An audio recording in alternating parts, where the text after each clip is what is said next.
అందరికీ నమస్కారం. గత వీడియోలో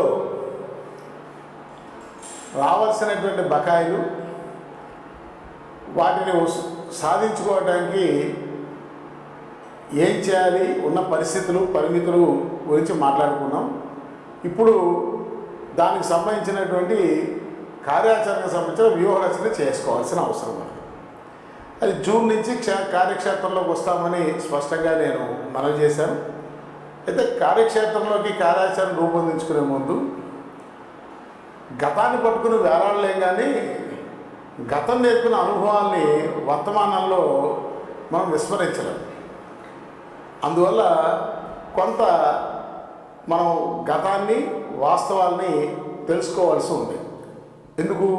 భవిష్యత్తుకి సంబంధించినటువంటి మన భవిష్యత్తుకి సంబంధించినటువంటి ఒక సుదీర్ఘమైనటువంటి ఫలితం దిశగా నడిపించే ఉద్యమ కార్యాచరణ రూపొందించుకునే ముందు అందరం కూడా మిత్రులెవరు, శత్రులెవరు, సహకరించే వాళ్ళు ఎవరు, సహకరిస్తున్నట్టు నటిస్తూనే వెన్నుపోటు వచ్చేవాళ్ళు ఎవరు, నిబద్ధతతో నిలబడే వాళ్ళు ఎవరు, న్యాయం కోసం పనిచేసే వాళ్ళు ఎవరు, అవసరార్థం మాట్లాడే వాళ్ళు ఎవరు, అధికారంలో ఉన్న వాళ్ళకి భజన చేసేవాళ్ళు ఎవరు, ఎప్పుడు ఎవరు కుర్చీలో కూర్చుంటే వాడికి వంత పాడుతూ ఆహా ఓహో అంటూ చెప్పేటువంటి వాళ్ళు ఎవరు, నిజంగా క్షేత్రస్థాయిలో సగటు ప్రాథమిక ఉద్యోగి మనోభావాలని విస్పష్టంగా నిలదించేవాడు ఎవడు అనేది తెలుసుకోవాల్సిన అవసరం ఉంది.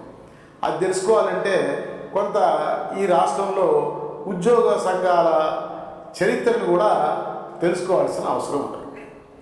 ఎందుకు ఈ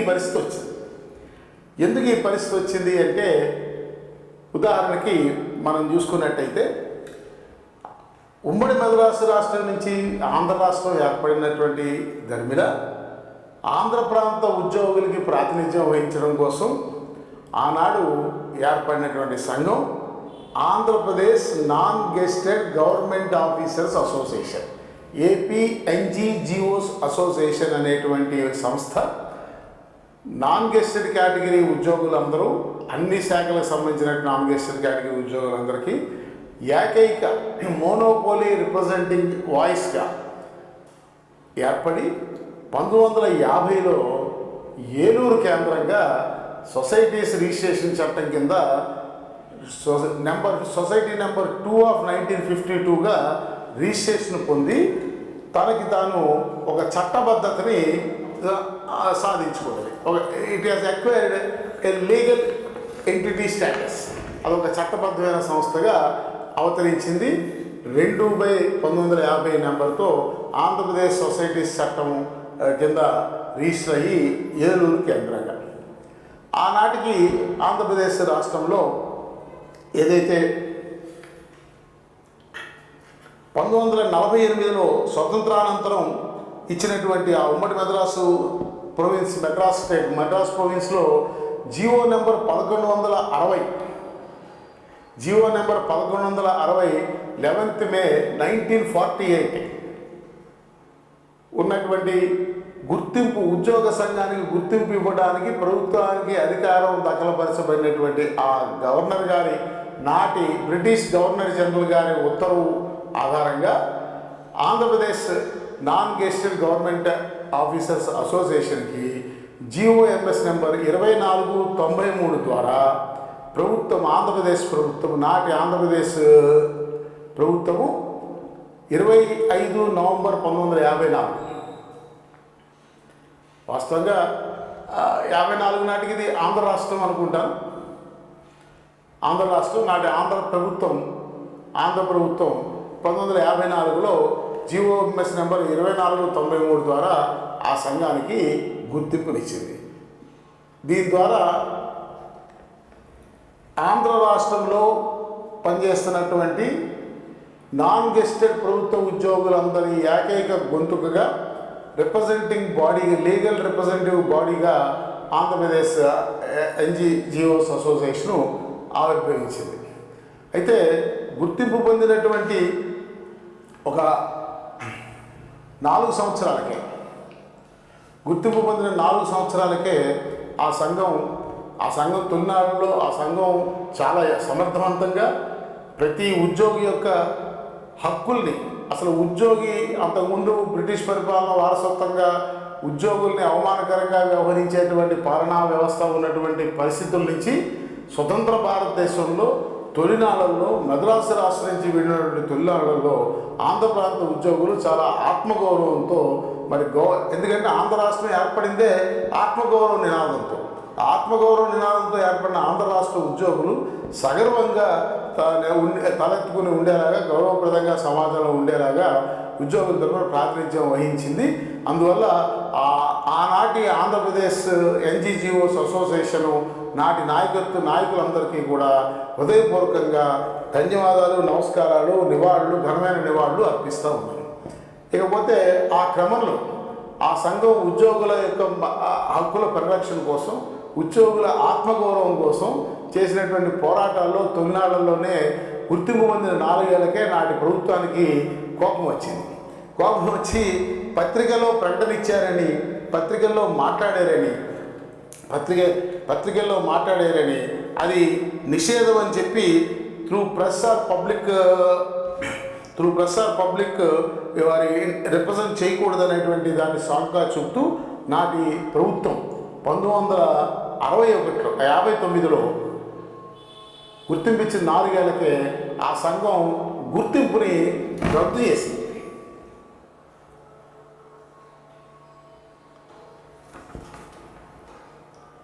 దీన్ని ఆ సంఘం ఆంధ్రప్రదేశ్ అప్పటికి ఆంధ్రప్రదేశ్ రాష్ట్రం ఏర్పడింది కాబట్టి ఆంధ్రప్రదేశ్ రాష్ట్ర అత్యున్నత న్యాయస్థానం హైకోర్టులో ఈ ప్రభుత్వం తన గుర్తింపు రద్దు చేయడాన్ని ఆ సంఘం సవాల్ చేసింది. అయితే చాలామందికి తెలియని విషయం ఏంటంటే ఆ సంఘం ఆ వ్యాజ్యాన్ని ఓడిపోయింది. ప్రభుత్వం ఇచ్చిన ఉత్తర్వుని హైకోర్టు సమర్థించింది. దాంతో ఆ సంఘం నాయకులు మరలా తీవ్రమైన తర్జన భర్జనల అనంతరం ప్రభుత్వం దగ్గరికి వెళ్ళి మరొకసారి ఈ రకంగా ప్రెస్ ద్వారా మీడియా ద్వారా మాట్లాడమని, ప్రభుత్వ నిబంధనలు అతిక్రమించమని చెప్తూ తమ గుర్తింపుని తిరిగి పునరుద్ధరించమని, అలాగే ఆ సందర్భంలో ఎవరైతే సంఘ ప్రతినిధులు, సంఘ ఆఫీస్ బేరర్స్ మీద, కార్యవర్గ సభ్యుల మీద ఆయా సంబంధిత శాఖల్లో శాఖాపరమైన క్రమశిక్షణా చర్యలు ఉపక్రమించారో ఆ చర్యలన్నింటినీ కూడా ఉపసంహరించుకోమని ప్రభుత్వాన్ని అభ్యర్థించింది. ప్రభుత్వం ఆ అభ్యర్థిని అంగీకరిస్తూ జీఓఎంఎస్ నెంబర్ 23 జనవరి 6, 1961 ద్వారా ప్రభుత్వము షరతులతో మరొకసారి అటువంటి ప్రవర్తన పునరావృతం చేయమన్నటువంటి కోరదన్న షరతుతో ఆ సంఘం యొక్క గుర్తింపును పునరుద్ధరిస్తూ ఎవరైతే ఆఫీస్ బేరర్స్ మీద క్రమశిక్షణా చర్యలు ఆయా సంబంధ శాఖల్లో ప్రారంభించారో వాటన్నింటినీ ముగించమని చెప్పి ప్రభుత్వం జీవో జారీ చేయడం జరిగింది. ఆ తర్వాత ఉద్యోగుల ఆదరాభిమానాలు, ఉద్యోగుల యొక్క మన్ననలు పొందినటువంటి నాటి సంఘం, ఆ నాయకత్వం 1967లో తన కార్యక్రమాలు హైదరాబాద్, నాటి ఉమ్మడి రాజధాని హైదరాబాద్ కేంద్రంగా సంఘం యొక్క కార్యక్రమాలని నిర్వహించుకోవడం కోసం హైదరాబాదు నడిబొడ్డులో గన్ ఫౌండరీలో ఒక ప్రైవేట్ ఆస్తిని సొంతంగా సంపాదించుకుంది. ఆ రోజుల్లో మరి రూపాయి పావలా రాష్ట్ర వ్యాప్తంగా సభ్యులందరూ సంపాదిస్తే మీరు ఆశ్చర్యపోతారు, కేవలం 1,80,000 రూపాయల విలువకి గన్ ఫౌండరీలోని ఆ ఏపీ ఎన్జిఓ హోమ్ స్థలాన్ని, ఆ ఆస్తిని నాటి ఏపీ ఎన్జిఓ సంఘం, ఆ నాయకత్వం 1967లో దాన్ని రిజిస్టర్ చేసుకుని సంపాదించుకుని ఎక్వైర్ చేసుకుంది ఆస్తి. అయితే ఇది పూర్తిగా ప్రైవేటు ఆస్తి, ఎటువంటి ప్రభుత్వానికి ఎటువంటి సంబంధం లేదు. ఇది ఆనాటి 1967లో ఆనాటి హైదరాబాద్ రాష్ట్రంలో, ఉమ్మడి హైదరాబాద్లో ఇచ్చిన ఆ రిజిస్ట్రేషన్ సర్టిఫికేట్. దాని తర్వాత సరే ప్రభుత్వం గుర్తింపు సంఘాల నిబంధనావళిని మరింత సరళీకరించి 1962లో జీఓఎంఎస్ నెంబర్ 1144 ద్వారా కొంత సరళీకరించింది. మరలా అలాగే ఉద్యోగుల యొక్క సర్వీస్ వ్యవహారాల విషయంలో ఒక సమర్థవంతమైనటువంటి ఒక రిట్రసల్ మెకానిజం, పరిష్కార వేదిక ఉండాలని ఆ సంఘాల యొక్క డిమాండ్ని దృష్టిలో పెట్టుకుని ప్రభుత్వం 1992లోనే Andhra Pradesh civil service joint staff council అని ఒక 4 అంచెల వ్యవస్థని, పరిష్కార వ్యవస్థ వేదికల్ని, ఒక గ్రీవెన్స్ రిడ్రెసల్ మెకానిజంని ఏర్పరిచింది. Andhra Pradesh civil service joint staff council state level, Andhra Pradesh civil service joint staff council district level, Andhra Pradesh civil service joint staff council departmental joint staff council, Andhra Pradesh civil service HOD రాజధానిలో ఉండే హెడ్ ఆఫ్ ది డిపార్ట్మెంట్ కార్యాలయ ఉద్యోగులకి ప్రత్యేకమైనటువంటి ఒక joint staff కౌన్సిల్ని, ఇలా 4 అంచెల civil service joint staff council మెకానిజంని రాష్ట్ర స్థాయిలో చీఫ్ సెక్రటరీ, డిపార్ట్మెంట్ స్థాయిలో సంబంధిత ప్రిన్సిపల్ సెక్రటరీ, అలాగే జిల్లా జాయింట్ స్టాఫ్ కౌన్సిల్కి జిల్లా కలెక్టర్ గారు చైర్మన్గా, ఈ రకంగా మరి ప్రభుత్వం గ్రీవెన్స్ రిడ్రెసల్ మెకానిజాన్ని ఏర్పరిచింది. అంతేగాక ఉద్యోగస్తులు ప్రభుత్వం మధ్య మంచి వాతావరణాన్ని తీసుకురావడంలో, ప్రభుత్వం యొక్క లక్ష్యాలని అమలు చేసేదానిలో ఉద్యోగుల్ని మరింత మోటివేట్ చేసి, ప్రోత్సహించి, ప్రేరేపించేటువంటి రకంగా సైమిల్టేనియస్గా వాళ్ళ హక్కులు, వాళ్ళకి రావాల్సినటువంటి ప్రయోజనాల విషయంలో కూడా బ్యాలెన్సింగ్గా సంఘాలు వ్యవహరించినటువంటి పరిస్థితుల్లో ప్రభుత్వం కూడా అనేక రకాల సంఘాలు తమ మనుగడ కొనసాగించుకోవడానికి అనేక కొన్ని రకాల ప్రోత్సాహకాలని ఇవ్వడం జరిగింది. ఒక పక్క పరిష్కార వేదికలను ఏర్పాటు చేయడమే కాకుండా మరి 1995లో ప్రభుత్వం ఒక విధాన నిర్ణయంగా అన్ని జిల్లా కేంద్రాల్లో, మరి ఇటు ఆంధ్ర ప్రాంతంలో అటు తెలంగాణ ప్రాంతంలో కూడా ఈ నాన్ గెస్టెడ్ ఎంప్లాయీస్కి ప్రాతినిధ్యం వహించేటువంటి ఆల్ డిపార్ట్మెంట్ ఎంప్లాయీస్, డిపార్ట్మెంట్లకు చెందిన నాన్ గెస్టెడ్ ఆఫీసర్స్కి ప్రాతినిధ్యం వహించేటువంటి ఆంధ్ర ప్రాంతంలో ఏపీ ఎన్జిఓ సంఘం, తెలంగాణ ప్రాంతంలో టీఎన్జిఓ సంఘాలకి అన్ని జిల్లా కేంద్రాల్లో ఎన్జిఓ హోములు కన్స్ట్రక్షన్ ఆఫ్ ఎన్జిఓస్ కట్టుకోవడం కోసంగా మరి కనీసం నాట్ లెస్ దాన్ 5 సెంట్స్ 5 సెంట్లకి తక్కువ లేకుండా భూమి ఇమ్మని ప్రభుత్వం విధాన నిర్ణయంగా మరి జీవోఎంఎస్ నెంబర్ 754 1995లో ఇవ్వడం జరిగింది. ఇంకా మరింత ఇంకొక అడుగు ముందుకేసి దాన్ని తాలూకా స్థాయిలో కూడా ఎరస్ట్వేల్ తాలూకా హెడ్ క్వార్టర్స్లో ఎంఆర్ఓ ఆఫీసు లెవెల్లో కూడా మరి 5 సెంట్లకి తక్కువ లేకుండా తాలూకా స్థాయి కమిటీలకు కూడా ఎన్జిఓలు ఇమ్మని చెప్పి కన్స్ట్రక్షన్ చేసుకోవడానికి భూమి ఇమ్మని ప్రభుత్వం 1996లో 222 జీవో ద్వారా ఉత్తర్వులు ఇవ్వడం జరిగింది. దీన్ని అంతేకాకుండా అలా ఇవ్వటమే కాకుండా 1994లో ప్రభుత్వం ఆనాటి హైదరాబాద్ మున్సిపల్ యాక్ట్కి సవరణ చేసి, ఆనాటి Hyderabad municipal corporations act 1955 and Andhra Pradesh municipalities act 1965కి కింద సవరణ చేసి మున్సిపల్ స్థాయిలో, పంచాయతీ స్థాయిలో ఈ రకంగా ప్రభుత్వం ఇచ్చినటువంటి స్థలాల్లో ఎన్జిఓ హోములు కట్టుకున్నటువంటి వాటికి ఆస్తి పన్ను నుంచి మినహాయింపు కూడా ఇస్తూ ప్రభుత్వం 1994 అక్టోబర్ 25వ తారీఖున 552 అనే ఒక జీవో, అలాగే 1990 నవంబర్లో ఉత్తర్వులు జారీ చేయడం జరిగింది పంచాయతీరాజ్ శాఖ నుంచి కూడా. సో ఈ రకంగా సంఘాలకి, ప్రధాన సంఘాన్ని ఏపీ ఎన్జిఓ సంఘానికి ఆస్తులు, వాటిని వివేక పన్ను మినహాయింపు ఏర్పడ్డాక, అలాగే ప్రభుత్వము ఫండ్స్ ఇచ్చింది. భూమి ఇచ్చింది కాకుండా ఆ భూమిలో భవనాలు కట్టుకోవడానికి ప్రభుత్వం రకరకాల రూపంగా గ్రాంట్లు, ఫండు ఇచ్చింది. అదే రకంగా కొంతమంది ఎంపీ లాట్స్ పథకం వచ్చిన తర్వాత ఎంపీ లాట్స్ నిధులు కూడా వాటికి కేటాయింపు చేసుకోవటము జరిగింది. తర్వాత 2001లో ప్రభుత్వం ఈ ఉద్యోగ సంఘాల గుర్తింపును, ఎందుకంటే ఇక రకరకాలుగా ఇక అప్పటికే 2000 దశకం వచ్చేటప్పటికే ఉద్యోగ సంఘాల పతనం ప్రారంభమైంది. ఎందుకు ప్రారంభమైంది అనేది మరి నెక్స్ట్ అంశంలోకి వెళ్దాం. ఈ ప్రభుత్వం ఈ మోనోపోలీ ఆంధ్ర ప్రాంతంలో ఏపీ ఎన్జిఓ సంఘం, తెలంగాణ ప్రాంతంలో టీఎన్జిఓ సంఘమే మోనోపోలీ ప్రాతినిధ్యం చేయటాన్ని కొన్ని శాఖాపరమైన ఉద్యోగస్తులకి ఇబ్బందికరంగా మారింది. ఆయా నాయకత్వాలు అన్ని శాఖల ఉద్యోగుల మీద కామన్గా సమానంగా ప్రభావం చూపించే అంశాలను విడిచిపెట్టి కొన్ని వాళ్ళ యొక్క రాజకీయాల కోసము ఒక్కో శాఖలో ఒక్కో రకమైనటువంటి విధానాన్ని అవలంబించే ధోరణికి ప్రారంభమైన తర్వాత వాళ్ళతో విభేదించి చాలా డిపార్ట్మెంట్లో ఏ శాఖకి ఆ శాఖాపరమైన సంఘాలు పుట్టుకుంటూ వచ్చి మా శాఖకు సంబంధించిన సమస్యలు మేము నేరుగా ప్రాతినిధ్యం చేసుకుంటామని చెప్పి ప్రభుత్వాన్ని కోరటం.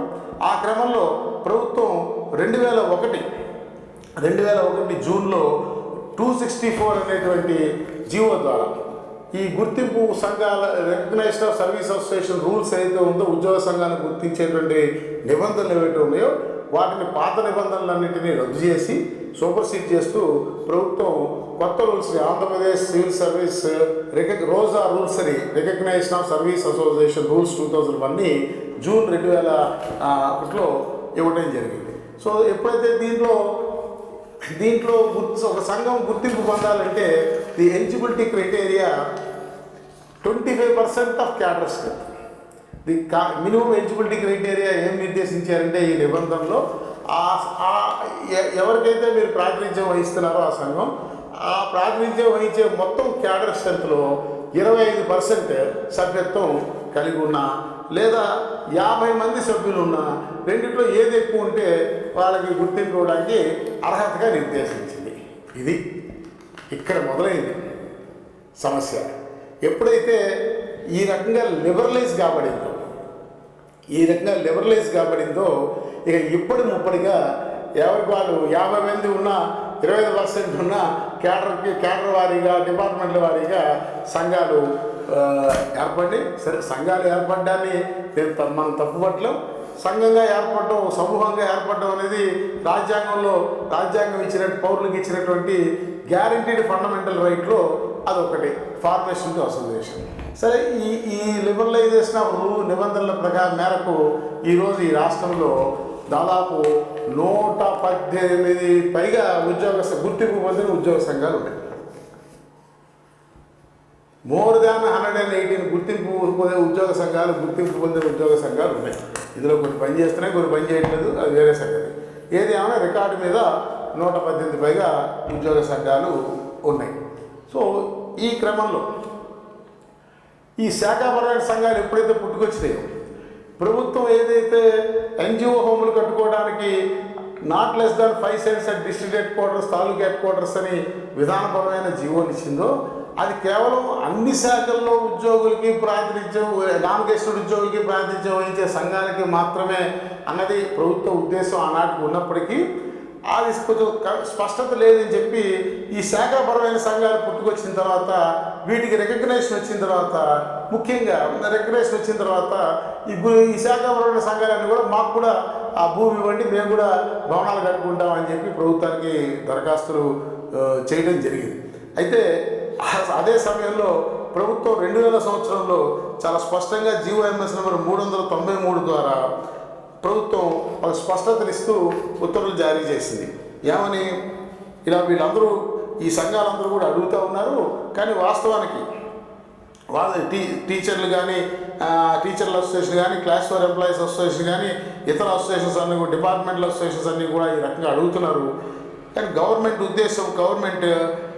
బేసిక్ వాల్యూకి ఇవాళ that individual service associations like teachers, revenue, panchayat, roads, buildings, police shall not be given government land. NGOs of all departments shall not be given government land within the compounds of government offices. The land to be allotted shall be outside the government office compounds అని చాలా స్పష్టంగా ప్రభుత్వము 2000 సంవత్సరంలో 393 GO ఇచ్చింది. స్పెసిఫిక్గా associations like రెవెన్యూకి ఇవ్వడానికి వీలు లేదని ప్రభుత్వం స్పష్టంగా ఉత్తర్వులు ఇచ్చినప్పటికీ మరి రెవెన్యూ సర్వీస్ అసోసియేషన్కి ఇవాళ రాష్ట్ర వ్యాప్తంగా ఏపీ ఎన్జిఓ సంఘంతో సమాంతరంగా అన్ని చోట్ల ఆస్తులు, బిల్డింగ్లు, భవనాలు ఉన్న పరిస్థితి మీరంతా చూస్తూ ఉన్నారు. దానికి కారణం జిల్లా కలెక్టర్లు ఐఏఎస్ ఆఫీసర్స్ రెవెన్యూ డిపార్ట్మెంట్ని వారి మాతృ సంస్థగా భావించడం వల్ల ఈ జనరల్ అసోసియేషన్స్కి ఇచ్చినటువంటి జీవోని అడ్డం పెట్టుకుని రెవెన్యూ సంఘానికి ఈ ఆస్తులు వాళ్ళు కేటాయించడం, అది వారి సొంత శాఖగా ఐఏఎస్ ఆఫీసర్లు భావించడం అనేది. ఎందుకంటే ఆల్ ఐఏఎస్ ఆఫీసర్స్ వీళ్ళు Born in revenue department with their training as a sub collector.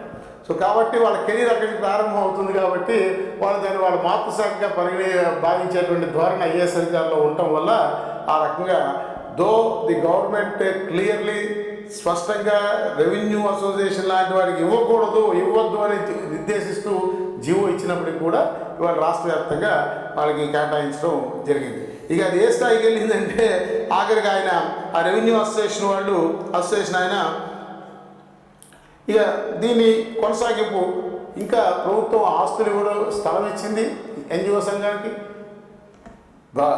భవనాలు కట్టుకోవడానికి డబ్బులు ఇచ్చింది. ఆ కట్టుకున్న భవనాల మీద ఆస్తి పన్ను మున్సిపల్ పన్ను మినహాయింపించింది. ఇదిగాక ఇంకా ఒక అడుగు ముందుకేసి 2016లో ప్రభుత్వం ఆ ఆస్తులు ఆ సంఘం పేరు మీద రిజిస్ట్రేషన్ చేసుకునేటప్పుడు రిజిస్ట్రేషన్ ఛార్జెస్ కూడా మాఫీ చేస్తూ ప్రభుత్వం ఉత్తర్వించింది. సో దీని ద్వారా ఏం జరిగిందంటే సంఘానికి ఏపీఎన్జిఓ సంఘానికి ప్రధానంగా, అలాగే రెవెన్యూ సంఘానికి ఆస్తులు ఏర్పడ్డాయి. వాటికి బిల్డింగులు కట్టుకోవడానికి డబ్బులు వచ్చినాయి. వాటి మీద పన్నులు లేవు. వాటి మీద ఎటువంటి మున్సిపల్ ట్యాక్స్ విధించలేదు. ఆస్తి పన్ను మినహాయించారు.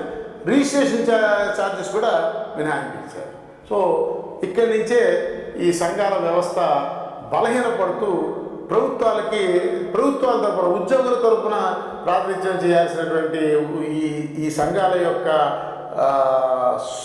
స్వభావ స్వరూపం ఉద్యోగుల కోసం కాకుండా ప్రభుత్వాల తరపున ప్రభుత్వం చెయ్యని కూడా చేసేసినట్టుగా చెబుతూ, ప్రభుత్వం అన్నీ చేసేసిందని చెప్తూ తాము ప్రాతినిధ్యం వహిస్తున్నటువంటి తమ సొంత సభ్యుల్ని మోసం చేసుకునేటువంటి ధోరణి ప్రబలిపోయింది. ఎందుకు ప్రబలిపోయింది అనేది ఇక్కడ మనం ఆలోచన చేయాల్సిన విషయం. ఇందాక నేను చెప్పినట్టుగా ఏదైతే ఆ ఏర్పడిన ఆస్తుల్లో అసలు ఇచ్చిన ఉద్దేశం ఏంటి, కట్టుకోమన్న ఉద్దేశం ఏంటి, మినహాయింపించింది దేనికి? ఎన్జిఓ హోములు కట్టుకుంటారు, ఎన్జిఓ భవనాలు కట్టుకుంటారు, ఎన్జిఓ ఆఫీసులు పెట్టుకుంటారు, ఉద్యోగ సంఘ ఆఫీసులు పెట్టుకుంటారు. వాటిలో వీళ్ళు కమర్షియల్ కాంప్లెక్స్లు, కళ్యాణ మండపాలు కన్స్ట్రక్షన్ చేశారు. చూడండి ఈ ఆస్తుల్ని, కళ్యాణ మండపాలని, కమర్షియల్ కాంప్లెక్స్ని, వీటి మీద వచ్చే ఆదాయం ఎవరికైనా లెక్క చెప్తున్నారా? పోనీ ఈ కళ్యాణ మండపాలు సంఘ సభ్యులకైనా ఉద్యోగులకైనా మెయింటెనెన్స్ ఛార్జెస్తో ఇస్తున్నారా? ఉద్యోగుల దగ్గర కూడా ఆ సంఘం యొక్క ఆఫీస్ బేరర్లు కూతురు పెళ్లి చేసుకుంటారన్నా రెంట్ వసూలు చేసి ఇస్తాం.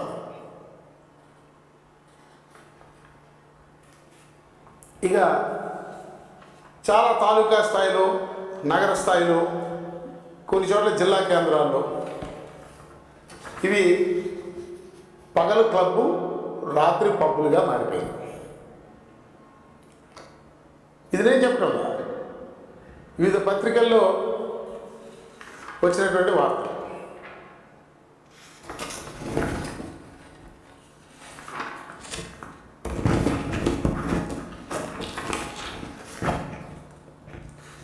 దాంతో ఎవరక్కడ జిల్లా అధ్యక్షుడిగా ఉంటే ఆ ఆస్తులన్నిటికీ అతను అజమాయిషి, అతని పెత్తనం, దాని మీద వచ్చే ఆదాయం ఆయన సొంతం, ఎవరికి లెక్క చెప్పాల్సిన అవసరం లేదు, రూపాయి పన్ను కట్టాల్సిన అవసరం లేదు. ఇక దాంతో పెరిగిన అహంకారం, ఇష్టానుసారం వ్యవహారం, ఇక ఆఫీస్ బేరర్స్ ప్రివిలేజ్ మీద అక్కడే పాతుకుపోయి ఉండటం. ఇదిగాక ఇవన్నీ గమనించి వీటి వల్ల చాలా చోట్ల అమల్లో ఉన్నటువంటి మున్సిపల్ చట్టాలని కానీ, పంచాయతీరాజ్ చట్టాలని కానీ వీటన్నిటిని కూడా అతిక్రమించి చాలా చోట్ల ప్లాన్స్ అప్రూవల్ లేకుండానే కొన్ని చోట్ల అసలు ప్లానే పెట్టకుండా ఇష్టానుసారంగా వాటి ఎక్స్టెన్షన్లు ఎక్స్పాన్షన్లు స్థానిక ఎవరు అధికారంలో ఉంటే ఆ ప్రజాప్రతినిధులతో కుమ్మక్కవి వాళ్ళతో కలిసి చట్టాపట్టాలు వేసుకుని తిరుగుతూ వాళ్ళ చేతే శంకుస్థాపనలని కొబ్బరికాయ కొట్టించి ఇక అధికారులు ఎవరు డీవియేషన్ని ప్రశ్నించడానికి లేకుండా రాజకీయం చేస్తూ ఇక అక్కడ నిర్మాణాలు చేపట్టారు. ఇవన్నీ చూడండి. ఉదాహరణకి పైగా వీళ్ళు ఎంత తొందరగా రంగులు మార్చుకుంటారు అనే దానికి ఒక స్పష్టమైనటువంటి ఉదాహరణ మీ ముందుకు తీసుకొస్తా ఉన్నాను. ఈ ఏపీ ఎన్జీఓ సంఘం 2014-19 మధ్య ఆనాడు అధికారంలో ఉన్నటువంటి తెలుగుదేశం పార్టీతో కొంత సన్నిహితంగా మెరిగిందనేది యథార్థం. సమైక్యాంధ్ర ఉద్యమం యొక్క ఫలితాన్ని ఆ కొనసాగింపుని ఆనాడు ప్రభుత్వంలో ఉన్నటువంటి కిరణ్ కుమార్ రెడ్డి గారు స్పాన్సర్ చేసి చేయించినటువంటి యాక్టివిటీ అయినప్పటికీ ఆ తదనంతరం ఇది కొనసాగింపుగా జరిగిన ఎన్నికల్లో మరి ఆయన ప్రాబ్లం లేకపోవటం వల్ల ఆనాడు మరి తెలుగుదేశం పార్టీకి అనుకూలంగా ఆ సంఘం ఆ సమైక్యాంధ్ర ఉద్యమం యొక్క ఫలితాన్ని డైవర్ట్ చేసింది అనేది కూడా యథార్థం. సరే, మంచిదే, సంతోషం. ఆనాడు అందరం కూడా అపార అనుభవం మనం వద్దనుకున్న విభజన జరిగింది కాబట్టి అసలు ఏ రకంగా ఈ ఆంధ్ర రాష్ట్రం మనుగడ సాగిస్తుందో అర్థం కాని ఒక అయోమయ పరిస్థితిలో అనుభవించలేనటువంటి చంద్రబాబు నాయుడు గారి నేతృత్వం ఈ రాష్ట్రానికి మంచి చేస్తుందని, మేలు చేస్తుందని, ఉపకరిస్తుందని, ఈ రాష్ట్రం మరి సర్వతోముఖాభివృద్ధిగా ముందడుగు వేస్తుందని విడిపోయినా సరే ఛాలెంజ్గా తీసుకుని చిన్న రాష్ట్రమైన ప్రధాన రాష్ట్రాలతో పోటీగా మళ్ళీ తొందరలోనే మనం నిలబడగలుగుతామని, ముఖ్యంగా మనని వద్దు పొమ్మని నెట్టేసి గెట్టేసినటువంటి తెలంగాణ రాష్ట్రంతో ధీటుగా మనం ముందడుగు వేస్తామని మనం సగర్వంగా ఆ తెలంగాణ వాళ్ళ ముందు సగర్వంగా నిలబడే అవకాశం లభిస్తుందని అందరం కూడా ఆనాడు అది కోరుకున్నాం. సరే, వాళ్ళు అదే చేశారు కాబట్టి దాన్ని నేనేమి తప్పు పట్టడం లేదు. కాకపోతే ఉన్న ఒక విషయం చెప్పడం కోసం దాన్ని ప్రస్తావించాను. సో 14-19 మధ్య ఆ సంఘం ఆనాడు అధికారంలో ఉన్నటువంటి తెలుగుదేశం పార్టీతో సాన్నిహిత్యంగా మెరగటం, ఆ సంఘ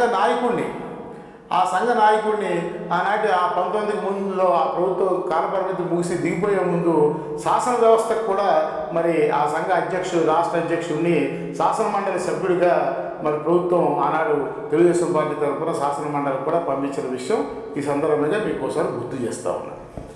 అయితే ఆ ప్రభుత్వం అధికారంలో ఉండగానే ఆ 19 ఎప్పుడైతే ఈ రకమైనటువంటి వార్తలు ఎక్కువగా ఈ సంఘాలు భవనాల మిస్యూజ్ మీద వస్తూ ఉన్నాయో, డీవియేషన్స్ జరుగుతున్నాయని మరి నందిగామ విజయవాడ కృష్ణా జిల్లా ఆనాడు ఉమ్మడి కృష్ణా జిల్లా కేంద్రంగా జిల్లాకి అనుబంధంగా ఉన్నటువంటి తాలూకా అయినటువంటి నందిగామలో ఎన్జిఓ హోమ్ అని పేరు మీద అతిపెద్ద కమర్షియల్ కాంప్లెక్స్. ఒక్కసారి చూడండి, ఈ రాష్ట్రంలో ఇంత పెద్ద కమర్షియల్ కాంప్లెక్స్ ఎక్కడైనా ఉందా? ఇది ఎవరో పెద్ద వ్యాపారవేత్తకు సంబంధించిన కమర్షియల్ కాంప్లెక్స్ అనుకునేది. దీనికి ఓనర్ ఏపీ ఎన్జిఓ సంఘం అంటే ఉద్యోగస్తులు. అయితే ఈ విషయం మీకు తెలియకపోయి ఉండొచ్చు ఆ మేనేజింగ్ కమిటీ. దీన్ని వీళ్ళు నిబంధనలకు అతిక్రమిస్తూ ఉన్నారు, అసలు పర్మిషన్ లేకుండా డీవియేషన్స్తో కన్స్ట్రక్షన్ చేస్తూ ఉన్నారు. అసలు వీళ్ళకి ప్రభుత్వం ఈ భూమి ఎందుకు ఇచ్చింది? ప్రభుత్వం ఇక్కడ గమనించాల్సింది ఏంటంటే 1976లో ఫ్రీ ఆఫ్ మార్కెట్ వాల్యూ, ప్రభుత్వం రూపాయి ఛార్జ్ తీసుకోకుండా ఫ్రీ ఆఫ్ మార్కెట్ వాల్యూకి ఈ భూమిని దాదాపు 0.49 సెంట్ల భూమిని ప్రభుత్వం ఈ నందిగామలో ఏపీ ఎన్జీఓ సంఘానికి కేటాయించడం జరిగింది. దీన్ని ఛాలెంజ్ చేస్తూ 2016లో దీన్ని ఛాలెంజ్ చేస్తూ ఎవరో ఉమామహేశ్వరరావు గారు అనేటువంటి వ్యక్తి ఆనాటి ఇంకా విజయవాడకి షిఫ్ట్ కానీ హైదరాబాద్లోనే కంటిన్యూ అవుతున్నటువంటి ఉమ్మడి హైకోర్టులో ప్రజా ప్రయోజన వ్యాజ్యాన్ని వేశారు. ఈ ప్రజా ప్రయోజన వ్యాజ్యం పిల్లో ప్రభుత్వం దీన్ని నాకో ఇంకేదో ఉద్యోగ సంఘం ఎందుకో ఈ నెట్టేటువంటి అవకాశం లేదు. It is on record. ఈయన ఎవరో ప్రజా ప్రయోజన వ్యాజ్యం 2016లో వేశారు హైకోర్టులో. ఆనాటి ప్రభుత్వం వీళ్ళు ఎవరితో అయితే అనుకూలంగా ఉన్నారో ఆ ప్రభుత్వమే హైకోర్టులో స్పెషల్ చీఫ్ సెక్రటరీ ఈ ప్రభుత్వ విధానం ఏంటనే దాని మీద ఎఫిడవిట్ వేశారు. హైకోర్టు ఉత్తర్వుల మేరకు మన్మోహన్ సింగ్ గారు, డాక్టర్ మన్మోహన్ సింగ్ ఆనాడు special chief secretary land revenue వారు, ఆ మేరకు కృష్ణా జిల్లా కలెక్టర్ లక్ష్మీకాంతం గారు హైకోర్టు వారి ఆదేశాల మేరకు ప్రభుత్వ విధానం ప్రకారం దాన్ని విచారణ జరిపించి అది మిస్యూజ్ కాబడింది, ఇచ్చినటువంటి ఉద్దేశం ఎన్జిఓ హోమ్ కట్టుకోవడానికైతే కమర్షియల్ వాణిజ్య కార్యక్రమాలు చేయడం కోసం దీన్ని నిర్మిస్తున్నారనే దాన్ని స్పష్టంగా ధృవీకరించి ఆనాటి ప్రభుత్వము జిల్లా యంత్రాంగము కలెక్టర్ గారు నోటీస్ ఇచ్చి సంఘానికి వీరి నుంచి జవాబు ఇచ్చిన తర్వాత ఆ ల్యాండ్ని తిరిగి ప్రభుత్వ స్వాధీనం పరుచుకున్న విషయాన్ని ఈ సందర్భంగా మీ దృష్టికి తీసుకొస్తాం. మరిన్ని ఆసక్తికర విశేషాలతో తరువాయి భాగం.